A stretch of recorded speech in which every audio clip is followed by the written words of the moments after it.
Hi everyone, welcome back to my channel and I hope you're doing well. So in today's video I wanted to share my tips and advice on how I got A star A in my A-levels last year. So if you're new to my channel, hello, and I hope you enjoy and I hope my videos are helpful. I took biology, economics and psychology, and I got an A in biology and an A star in economics and psychology. And I've done kind of separate revision videos on all three of them. Did I? Yeah, I did last year. And I kind of wanted to do kind of a generic year 12, year 13, how I kind of got those three grades together. And yeah, I really hope you find it useful, and let's get started. My first tip is using the spec. Like, please, like if you go throughout year 12 and 13 and you don't ever use the spec or you don't look at the spec, like you wouldn't get that far, because the spec is literally what the exam requires. Like at the end of the day, like what's on the spec will come up, and so using that will really help you. And I think the reason why I got those grades genuinely is because I used the spec back to front, and I sadly could not find one that I literally ripped apart, but I will show you an example. So for all my subjects, biology, psychology and economics, I printed out the spec, and what I would do, I actually had multiple copies, and I would literally write around it, draw around it, highlight, and kind of just really help me understand what I know and what I don't know. So this is, for example, psychology. My economics one was literally like ripped into pieces. Like I literally covered the whole sheet in writing, and I would literally highlight what I knew, what I didn't know. I would make sure that I could explain every single one, even like the small points, for example, like a theory that isn't like a big one, but just like being able to explain that, because they could ask you a 12 marker, a 20 marker on a small topic. And especially with A-levels, there is so much content and you want to make sure you covered it all, because your grade, it could literally be the difference of getting like a C to a B or a B to an A or an A to an A star if you didn't know like an answer to a small point. And I would use the spec to kind of track kind of my progress throughout the year. So last year in year 13, from February till the exam day, I broke down the specs, like the spec points, into like my revision timetable, which leads me to my second point, is having a revision timetable. Yes, it's so good to plan your day, but it actually plans out kind of your content, your year, like literally everything. It will be a good way to track your progress throughout the year. So what I did was, from February, I had all spec points, so biology, economics, psychology, laid out on the table from year 12 and year 13, because I think another point is actually treating year 12 and year 13, like the subjects, as different subjects. So for biology, I would treat year 12 content and year 13 as two separate subjects, because for me, it made me realize kind of I need to learn all of that and all of that, not just like a bit of both. Like I have to learn everything, and for me it really helped me like break down the content even more, which is what I like. I love breaking down big things into smaller things to really help me. So what I did, I put everything out on the table and I planned my working days from like obviously a Monday to Sunday. And I would do, like, for example, economics, I would do this spec point from year 12 on this date, and I'd calculate how many I could get done. And obviously, like, I'm really glad I was so reasonable. Like, I wouldn't study like 24 hours a day, which I can chat about later in terms of like how much I spent per subject and whatever. And that way, between February to April, March, I had all my content, I had gone through everything, and then I would see how much there was left and how much I needed to cover. And by doing that, I knew from February, like I was already kind of like less stressed, because I knew I would have covered everything by this day. And I also had a few extra weeks where like if I was ill or whatever, like I would always have like backups, and it meant as well that I was kind of like more confident in myself, which also helped me when working, because I knew that I was going to get there already. So definitely do that if I were you. And another thing related to that is using your spec and like your revision timetable to actually plan in breaks and stuff, because I think everyone will know revising for long periods of time, you're not going to be able to get all the content into your brain, you're not going to be able to memorize it, it'll be harder to understand stuff.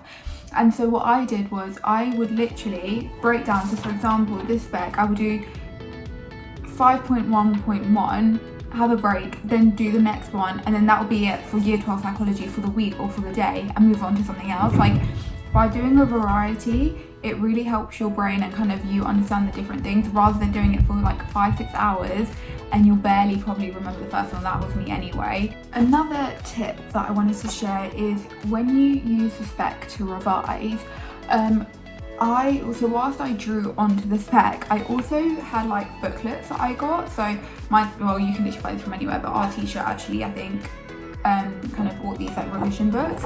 And so what I ended up doing, and I think it turned out to be such a great idea that I actually did it for biology and psychology, was I wrote out like the specs. For example, what even is it's globalization. I would write out the specs, so 4.1.1, so I could correlate it to my spec book.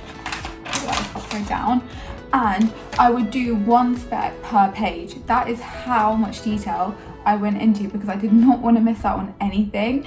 And then what I would do is in the spec, if you can see here, they have like bullet points and like different subjects. Examples can do it like ABC, like some will do bullet points, some will do like, you know, like the I, and then like the bracket, and then like I don't know what that bit's called. Anyway, and I would literally go and break it down even further. That is how simplified you need to make your revision, and how much easier, and the reassurance you'll get knowing that you've covered everything will automatically help you. And then what I would do, like, you don't have to use different colours. Like, mine wasn't the prettiest, but I did use different colours to help me, especially when it came to the more complicated stuff. Like, for example, when I would do stuff in pink, I would do evaluation as green, and that way I can literally like go back to the point. And also, this was such an amazing revision method. Like, this honestly helped me go through the content back to front. And also, on the day of the exam, well, actually not, I would never do anything on the day, but like the day before the exam when I was revising, if there was one point that I was like quickly like panicking about that I didn't know, even though in the back of my head I would have known, I would quickly go back, quickly revisit it. I knew exactly what spec one, I knew exactly where it would be, and I could quickly read the few bullet points I wrote. And this is another thing, when you do this, do not write out every single point. Like, the examiner as well will not need 50 points for like a 12 marker. Like, you want to choose 1 or 2, and don't write every single point on here. So for a spec point, for like an essay question, I would choose maybe 2 or 3 max, and actually know those 3. I wouldn't have 10 different reasons, because then you won't be able to go into detail. I would literally have around 3 with evaluation, and that way when I go back from February, I would use the same 3 points, because at the end of the day, the examiner will be reading your answer for the first time. Yes, your teacher might be reading it over and over again if it came up in like your mocks and stuff, but it's the exam that's really important. And by practicing the same 3-4 points from earlier on, you'll be able to get better and better at those same points. And that's something that I'm really glad I did, especially when it comes to evaluation and like judgment, which I'm pretty sure most A-level exams kind of might have. They're the ones that the examiners will look at, be like the difference between like an A or an A star. So definitely do that, and like you can literally use this and replicate it for any subject. So for psychology, I did it, but I actually typed it up because there were a lot more kind of studies compared to economics. So just adapt it to according to your subject and to how you revise. And so I would just use this, and then what I would do on a whiteboard, if you ever watch my A-level exam vlogs, all I would use was a whiteboard and this. I would literally write out the different spec points. So for example, for psychology, it would have been aim, results, how many participants, like the procedure, all those key things that I need to know, and evaluation. And then I would test myself from this to see how much I would know. And that way I would be able to cross-check it, because I knew this was my one source of truth. Like, I would not use any other revision resources or anything like that. Once I had this was like my final sheet. Then I would be able to cross-check it, and I did that for every subject. Biology as well, I had a spec sheet, but for biology I actually did it in a different way, instead of like a mind map, because biology was a whole new level for me. Like, we don't talk about biology, like that was stressful. I would do the spec points, but in portraits I'd have the spec point at the top, and then I'd have it going down, because biology was very complicated for me. And honestly, till this day, I don't even know how I got the A, and I don't know what I did. Like, it was just it's a touchy subject right now, I'm not gonna lie. Like, that was scary. And yeah, I would literally do the same thing. I'd break it down, my spec point, my like the procedures, but yeah, just using the spec and breaking it down and just simplifying your revision from like, literally, if you think about it, it's year 12 and year 13 together, sixth form. Break it down into year 12, year 13, break it down to your subjects, so like bio, psychology, economics, biopsychology, economics, then break it down even further to like your themes or big topics, and then you can break it down into spec, and then your spec points, and then you can do like A, B, C, D. That way it's literally like going from the top all the way to the bottom, and so that way you won't be as scared to like approach it, because I think the hardest thing is starting revision. And even now, like with my friendship, like starting my coursework or my portfolio, it was hard, but like once I started it, I was able to get it done and like breaking it down by each bit. Another thing that I would say is asking your teachers for help is so important. Like I know it can be scary, like even I was scared to like ask them and get their feedback, but at the end of the day, that is what's going to be the difference in helping you get the best, like the better grade, because they'll be able to give you feedback. Like if I show you, like once I would get feedback from my teacher and we would go through it, I would further literally improve it by annotating your exam papers, like looking through their feedback, rewriting answers again, and like just really going through it with them will help you. Like it might annoy them, like, I think I probably annoyed my like econ teacher so many times, but like it got me the grade at the end of the day. And like getting their feedback, like they'll be honest, they'll be able to help you. Like if you don't understand something, like going to them and asking them for help, like one, it will show them that you care and that you want to do better, and then they'll even help you even more. And it's something that I'm really glad I pushed myself to do, because I think the reason why I struggled with biology a lot more than my other two subjects is because I didn't ask for help when I needed it, and that's where I could see the difference. So just asking them questions, like even if you can't do it in class, like even like going to them after, or like I think you can email them nowadays, I don't know, but just yeah, getting their feedback will be really, really useful. And what I would do, I would basically write out any possible question that the examiner could ask you, obviously without case studies or whatever, but just like looking through the spec and seeing the different examples that they have and making up questions myself, and I would get them to mark it, get their feedback, improve it even more, just so that I really, really get confident with the answers, because you don't want to go into the exam and feel like you're not confident, because when you go into there, you know you've gone through every possible thing. And I did that for psychology. I looked at exam papers from like 2000, and that was when I was born. So imagine all the questions that I went through, and I just knew everything back to front, because that way I went in there, I was like, you know what, I know everything, I've gone through everything. Like yes, it was a new exam board, like new A-levels and stuff, but the questions are very, very similar, and trying out new questions, the way they word it and stuff really helps me kind of actually practice, because when I went into the exam I was like, oh, this is the way they worded it, like then you kind of remember and you can go back and forth. Another thing I would say is using different revision methods and working out what's best for you.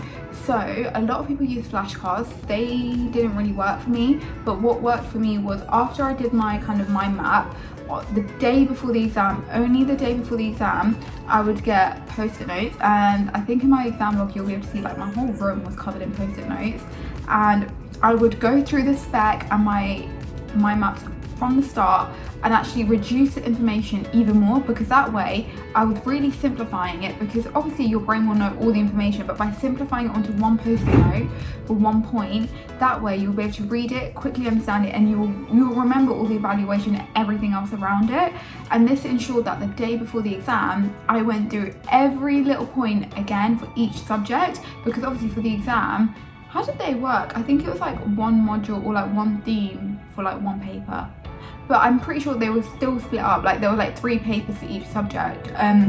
So just going through that the day before the exam, I have still got all my post-it notes from my A-levels, but this is an example of what I did, and I would just stick it on there. That way sometimes it's not even about doing it, it's also having the reassurance to yourself that you really understand it and that you're confident, because for me, my biggest thing, and it is now, like my lack of confidence, so doing stuff like that really helps me just reassure myself. And of course the best thing to do is going through past papers, annotating it. This is the worst possible example because I've not annotated this one, but what I did do, similar to like my spec, I would write around it, highlight it, go through it, make sure I understand the words that they use, kind of cross-checking with other past papers, seeing the links, differences, like just really going through past papers all the way from like 2000 if you can, and just really understanding it. And like I think what helped me was actually looking at the case studies as well, because sometimes I didn't really understand the textbook stuff, like it was way too complicated, and I'm not gonna lie, sometimes you don't even need all that information. So I just used to take the answers from the past paper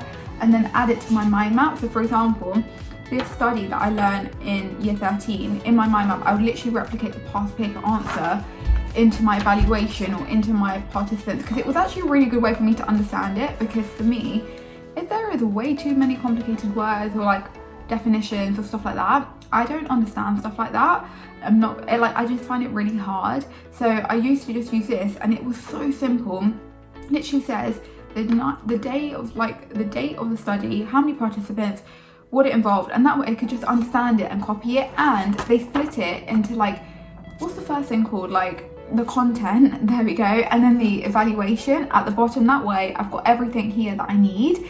And if you start your past papers early on, you'll end up realizing they cover so many of your studies, so that by the time that you get to your revision or like to the end, you would have covered most of it anyway. And my last thing is work smart and like not hard. Like have fun. Like I know it's a bit harder now with lockdown and stuff, and I'm genuinely like, I feel so bad. Like I wish there was a way like kind of you could plan out going out and stuff. But I would say, like, even when you're at home or you're at school, like don't work for hours and hours a day, because you're not going to get anywhere. Like play it smart and just break it down, like your revision down into different chunks. Like have those breaks, FaceTime your friends, like do baking, do whatever you want to do, but just don't work for hours and hours, because you're not going to be able to absorb the information. Like work for 25, like I would do 25 minutes, take a 5-10 minute break, then work for 25 minutes, or like work it through. So like work through that spec point, take a break, then do another spec point, and then change it up, because that would genuinely really help me. So yeah, I really hope you enjoyed this video. And if there's anything that you guys need help with, leave it down in the comments and I'll try to answer it. Or a lot of you guys have been asking me on your Instagram, but yeah, I can see, message me and I can try help in any way. See you soon, bye.